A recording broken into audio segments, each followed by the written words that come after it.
नमस्कार दोस्तों, स्वागत है आपका मेरे चैनल में।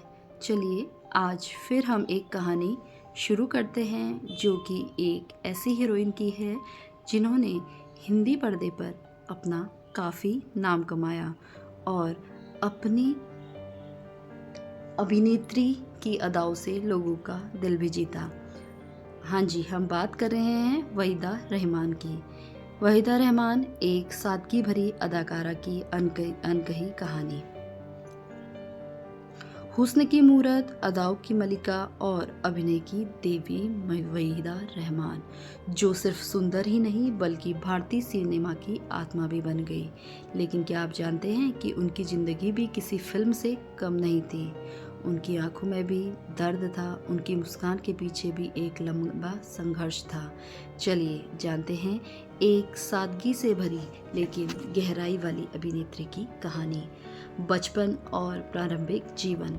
वहीदा रहमान का जन्म 14 मई 1936 को तमिलनाडु के चेंगलपट्टू में हुआ था। वह एक पारंपरिक मुस्लिम परिवार से थी। उनके पिता सरकारी अफसर थे और बेहद अनुशासित थे। वहीदा बचपन से ही डॉक्टर बनना चाहती थी, लेकिन नियति को कुछ और ही मंजूर था।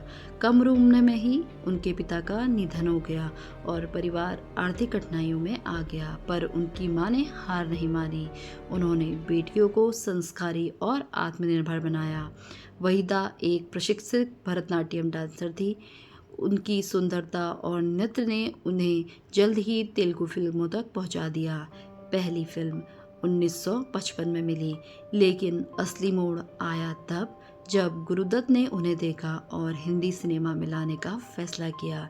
पहली हिंदी फिल्म सीआईडी, जिसमें उनका किरदार छोटा था लेकिन प्रभावशाली। सीआईडी के बाद वहीदा ने गुरुदत्त के साथ कई यादगार फिल्में की। प्यासा, कागज के फूल, साहब बीबी और गुलाम। वहीदा और गुरुदत्त की जोड़ी सिर्फ पर्दे पर ही नहीं, पर्दे के पीछे भी सुर्खियों में थी। कहते हैं कि गुरुदत्त उन्हें बेहद पसंद करते थे, लेकिन शादीशुदा होने के कारण उनका रिश्ता अधूरा रह गया। यह एक टूटे हुए दिलों की कहानी थी, जहां दोनों एक दूसरे को समझते थे लेकिन समाज की दीवारों को पार नहीं कर पाए।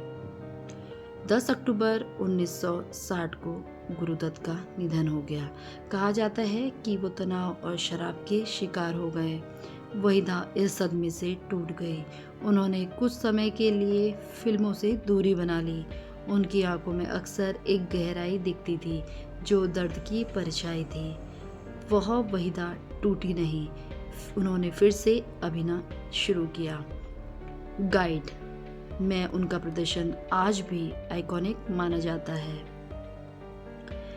रोजी का किरदार एक स्वतंत्र सोच रखने वाली औरत उस समय के लिए क्रांतिकारी था।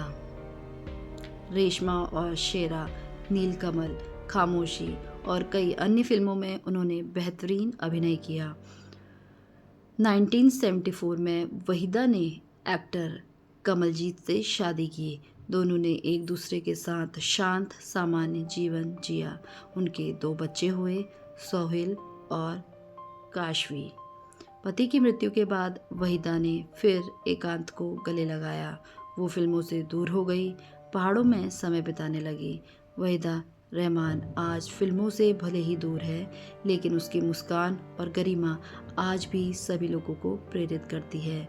उन्हें पद्मश्री, पद्म भूषण और नेशनल अवार्ड से भी नवाजा गया। वह समय समय पर एनजीओ और सामाजिक कार्यों में हिस्सा लेती है।